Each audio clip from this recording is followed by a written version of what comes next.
You have this disastrous collision of two individuals who have different ideas of what's going on. If you walk up to a door with a gun in your hand, there's a high probability that you too will cause that situation to escalate. Make your home more secure so you have more options when it comes to answering the door. This is the In Self-Defense Podcast with Don West, Steve Moses, and Sean Vincent, exploring high-profile self-defense cases and identifying the lessons learned for concealed carriers. Hey everybody, I'm Sean Vincent. Thanks for tuning into the podcast today. Listen, if you are an armed defender and you're concerned with protecting your home, then the most likely scenario that you'll find yourself in is it's the middle of the night and there's some stranger pounding on your front door. What do you do? We're going to talk about a case that addresses that very situation today. And here's what we've learned from studying these cases and being involved in self-defense cases, that if someone is pounding on your door late at night, there's a good chance that that person is lost and confused or drunk or high or all of the above. There's also a good chance that it might be a law enforcement officer who more than likely is mistakenly at the wrong house. There's also a chance that it's somebody who's making sure nobody's home before they get a crowbar and bust through the front door and terrorize the place. So there's reason to be concerned about an encounter at the front door. But what we've also found is that one of the worst things that you can do, the thing that puts you in the most danger and in the most legal peril, is to actually arm yourself and go and open that door. We're going to talk about why that's a problem, especially if the person on the other side of that door is a law enforcement officer, as it is in the case that we're going to look at. Steve Moses, he's going to join us. He's been on both sides of that door as an armed home defender and also as a deputy that served high-risk warrants and did some breaches through front doors. He's going to tell us tactically what your options are to avoid a confrontation at the front door. And we'll talk to Don West. He's National Trial Counsel for CCW Safe and a veteran criminal defense attorney. And we'll talk about why legally you're on better footing if you wait for that threat to breach the door and encounter them from a tactically more advantageous place in your house. You're also legally at a better advantage as well. So here's my conversation with Don West and Steve Moses about encountering intruders at your front door.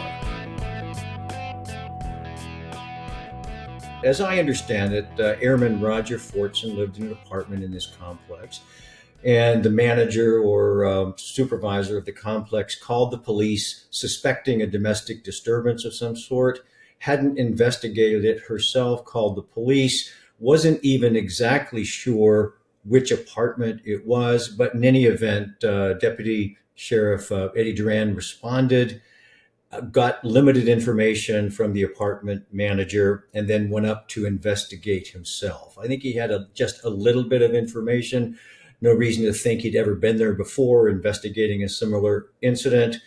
There may have been other incidents within the complex, but he was, I think, working on limited information himself, secondhand at best, approaches the closed door of the apartment, knocks on it, doesn't get an immediate response, knocks some more pretty hard, says sheriff's office, doesn't get an immediate response, knocks some more, and takes a position essentially directly back from the closed door, as I recall the video. There is some video from his body cam.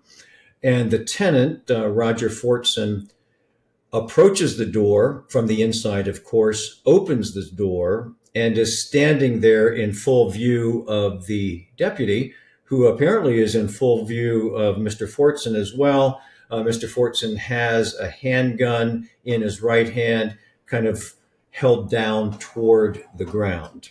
Whatever happens right then kind of freaks out the deputy. He later said that he had seen aggression in Roger Fortson's eyes. There wasn't anything that I could see from the video or from the description that would suggest Mr. Fortson had made an aggressive act specifically or done anything threatening other than coming to the door with a gun in his hand.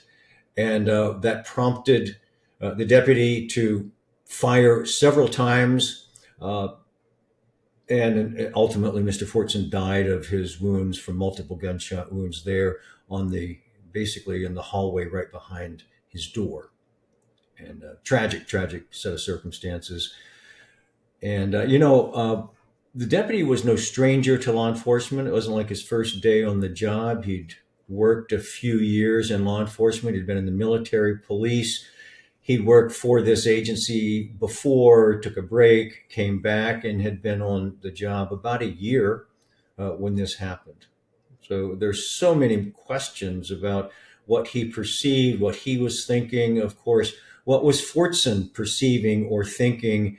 And of course, why did he go to the door with the gun in his hand in response to someone who clearly yelled sheriff's office at least once?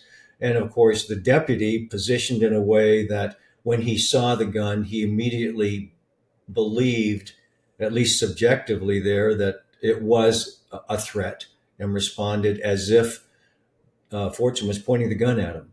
I don't know if you agree, Steve, but that was my sense of it, that we all know that simply possessing a gun isn't in and of itself a threat to life. It depends on all sorts of things, including the manner in which the gun is being held.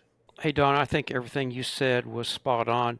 One of the things that I'm going to kind of maybe address is the fact that he saw aggression or he perceived aggression in Airman Fortson's eyes, you know, and just, the folly in doing nothing but, acting upon that.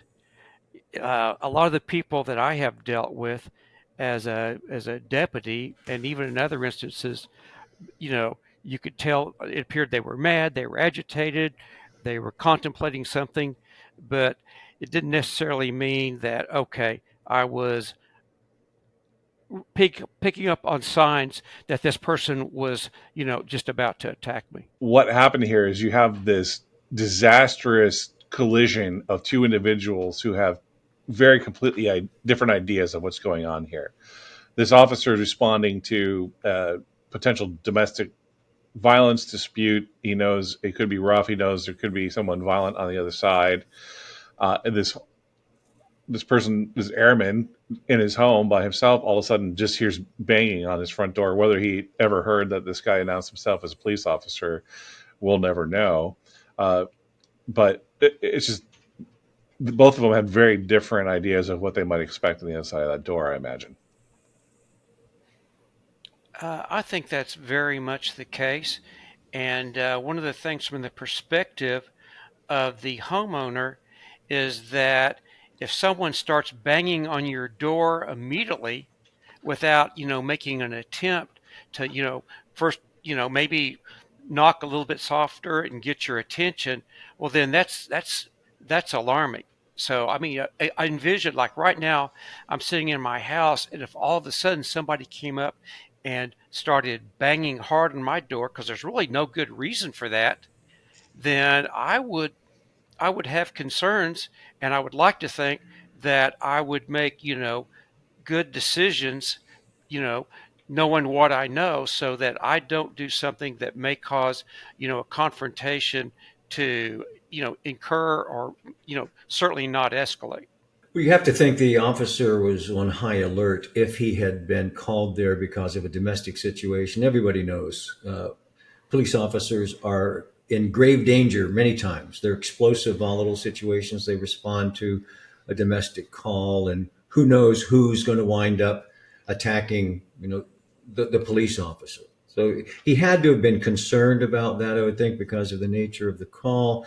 At the same time, you are allowed to have a gun in your house, of course. You're allowed to walk to the door with it in your hand as long as you're not threatening somebody with it. There's no violation of law there. So we're really talking about how to exercise the best judgment, giving a potentially volatile set of circumstances on both sides of the door. And what really struck me, especially from the perspective as the deputy being pretty experienced, was where he positioned himself when the door opened.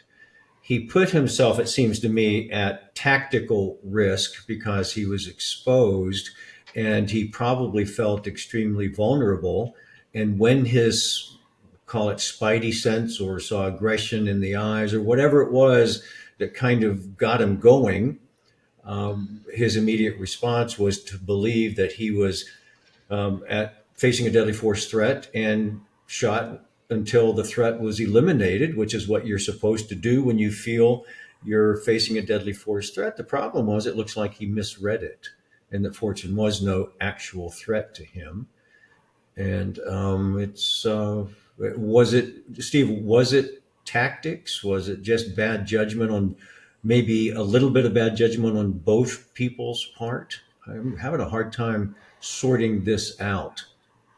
Well, again, having the ability to, Monday morning, or in our case, And Wednesday 2 months afternoon later, quarterback, quarterbacking. Yeah. Yeah, uh, yeah. is that, kind of based upon my experience in both roles, and, having, you know, done, I'm trying to serve papers to someone, or I'm trying to basically serve a what's essentially a misdemeanor arrest warrant, in which I know that that person does not have to open the door, or even when we were doing, high risk writs of possession, when we knew we were going in the house, very aggressively. What I still believe from the perspective of an officer, or maybe just an armed homeowner, or someone that's in a similar situation that's trying to gain access, or wants to gain access to a house, is one, by aggressively knocking and making loud commands at the very beginning, is probably not a good thing. I mean, I think about it. What's the person on the other side going to do?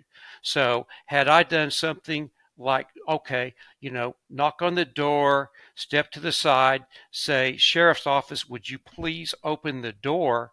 And then take, in his instance, I think you could take 4 or 5 steps back and put yourself in a position so that when the door opened, not only would you be intimidating to another person, but that I think it could increase your chances that if someone did have a gun and bad intent, that you might have not been shot, for the simple reason that going, mano a mano, or mano a mano, with another person with guns drawn, basically, you've got skill and you've got luck involved as to who gets shot. And simply by taking a few steps left or right, when you see something that's alarming, you pretty much disappear from the doorway. And because you've got that angle, you're at a farther distance, you can actually see more of him than he can you if he's up there hugging the doorway. So I think Hmm. that probably would have been, something that might have, maybe mitigated to some extent what actually happened.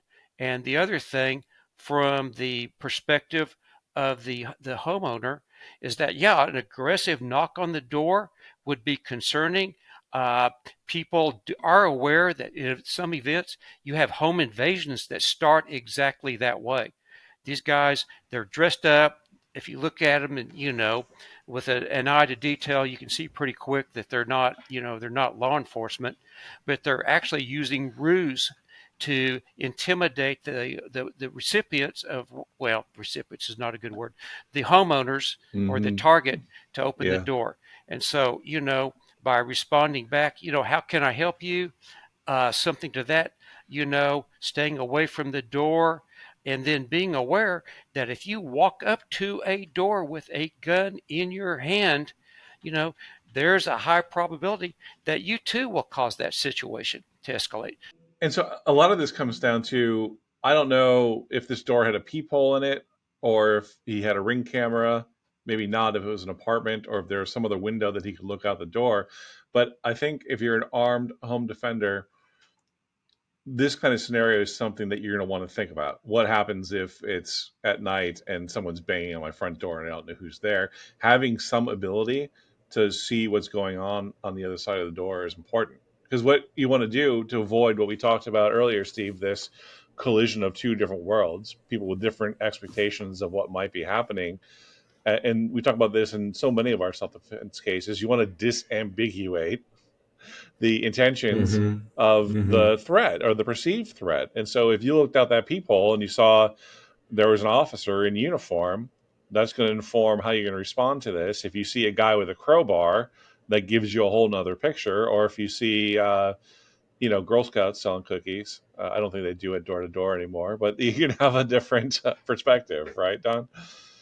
Yeah, so if you don't have a peephole, get one. We've talked more, make your home more secure so you have more options when it comes to answering the door and how you answer the door. Maybe just, slow down a little bit. Who's there? What do you want? What is the reason that you're here? And just exchange in a little discussion. Let them tell you why they're there. If they're not threatening to break the door down because they have a warrant and you believe them, just figure out a little bit more what's going on.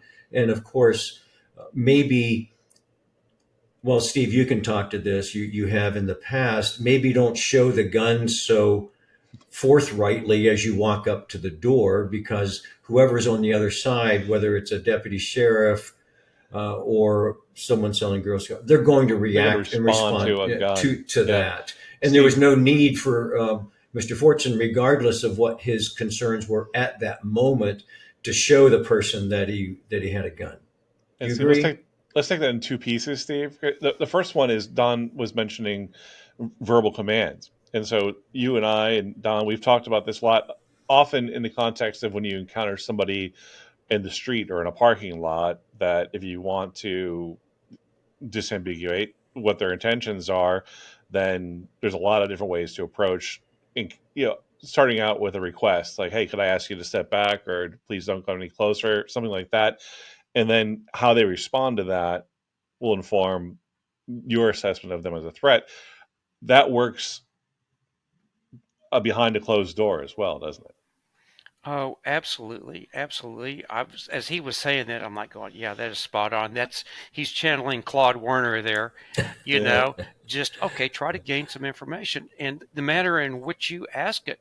I mean, nonverbal is such an integral, important part of communication. Is just, rather than yell it back, just, hey, who is it? Something like that. I mean, how many times have you ever gone up to a house, knocked on the door, and someone on the other side asked, "Who is it?" And Right. and most of the time it's just like, "Who is it?" It's just kind of an inquiry. You understand? It's just a question. Had he done that, probably another reason maybe he could have, reduced the concern on that deputy to some extent. Yeah. And so if he had some idea who was out there, so let's just say that he identifies himself as a police officer and he's convinced. First of all, terrible idea to open the door to a police officer with a gun in your hand. Can we agree on that? It puts you in a high risk scenario, doesn't it? That you're counting on everybody acting reasonably and rationally under those circumstances. Yeah. And then tell me, Steve, you always say that if it's not safe to go there without a gun, it's not safe to go there with a gun. So if you're not convinced that it's a police officer and you think that it's somebody out there that could be a threat, why open the door? Like, even if you have the gun, why open the door, right? Well, there you go. If it's not safe to open the door without a gun, it's not safe to open a door with a gun. And I'll tell you what, there's always going to be exigent circumstances. And, if you just feel like this could go bad, or in some instances, if it's a home invasion, they just kick the door right there by simply taking that handgun, follow all the safety rules, make sure your finger is straight, and simply, I'm making a gesture here where you reach out behind me and you plant the back of your hand to the pocket on the strong side. Okay, I think they call that. I think Jeff Gonzalez calls it bootlegger ready. If I'm, if Hmm. I'm correct, you can still have that gun in your hand, and you're doing so in a manner in which they don't necessarily see it. And police officers all the time are telling people to show me your hands, get your hands out of your pocket, etc., there's probably a pretty good chance that that same officer would have done the same thing. Yeah, and so let me ask you this too: if you determine that this is somebody who's there to do you harm, maybe it is a home invader who may be seconds away from splitting your door away. I know from my conversations for you, being right behind that door is probably not the best tactical place for you to be. So if you're convinced as an armed homeowner that the person out there means harm and wants to get in, if you have time to get 911 dialed on your cell phone, you'd want to do that. But also, do you want to get someplace else besides right behind that door to wait for that person to break through it? Absolutely, absolutely. Matter of fact, I would like to maybe get myself in a position, if your home layout permits, that you could just, take a step behind concealment. There's very little cover in a home, but lots of concealment. Concealment, hides your presence. It doesn't stop bullets. Cover does both. But in So we're most going to homes, call there's drywall concealment, not cover, right? drywall is definitely concealment. Is definitely concealment. And getting yourself into a position where maybe you could step, from the foyer into a hallway, or there's probably some place where you can be, that if you need to move quickly, that you can. And I just think it's such a bad idea that people might think the way to deal with a situation initially, especially one in which maybe I'm somewhat caught by surprise, is just engaging uh, in gunplay. I know a lot of people hate that term gunplay, but you know, getting into a gunfight with another person as opposed to changing your position. So first of all, you don't get shot immediately, and secondly, you might be able to get a tactical advantage. A tactical advantage can be one of two things. You use distance and concealment or a barrier to, mask a large part of it, or you do something that that person was not expecting, where you kind of reset their OODA loop, in which you've got a little bit of time, very short time of period, to go ahead, process what you're seeing, decide what to do, and act. Yeah. And I want to add to this when we think about the fight after the fight, Don, the legal challenge that you might face. We know that homeowners using deadly force in your home to defend your home, there's no place that you're more protected legally Of than course, that's that. right. Right. Hmm. But we've seen when people open the door to a threat or go outside to meet a threat, they start to lose those protections of the castle doctrine. And then it becomes a real question: why did you leave a place of relative safety to go face a threat and open yourself to that danger? So, Steve, not just tactically going like around the corner to a hallway, you're giving yourself that element of surprise, you're giving yourself a tactical advantage. And then also, there's an extra opportunity to really determine the intent of this person. If they actually do shatter through your door, you can be pretty sure that they're there to do you harm. All those things, Don, make your argument that that you were in fear of your life and you fired in self defense that much stronger, that much easier to explain. Yes, the legal confines of your home give you great protection legally. You're presumptively acting legally as long as you don't mess it up. You know, one of the ways you can mess it up, you can shoot through a door. You can open the door and create the actual life threatening event. You can do lots of things to make it worse, but really you don't need to do anything to make it better other than be there and act reasonably and rationally to whatever that threat turns out to be, if anything. And if the threat doesn't come inside, then you're good. You really don't need to go out there and sort it out.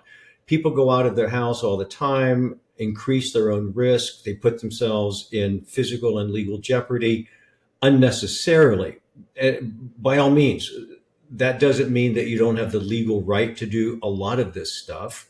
But when you do that, when you go outside with a weapon, when you confront somebody in the doorway of your home, simply by opening the door, you have put yourself at a moment of truth where everything has to go just right. And it's so easy for something to go wrong, and then tragedy, ensues. You kill somebody, you get killed, or you wind up turning that moment that could have been diffused, or at least you could have been safe from the threat, into a risk to your life and someone else's, and great risk of legal jeopardy, of course.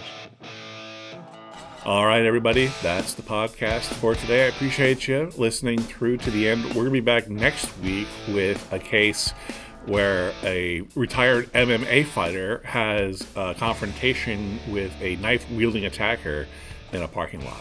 Until then, be smart, stay safe, and take care.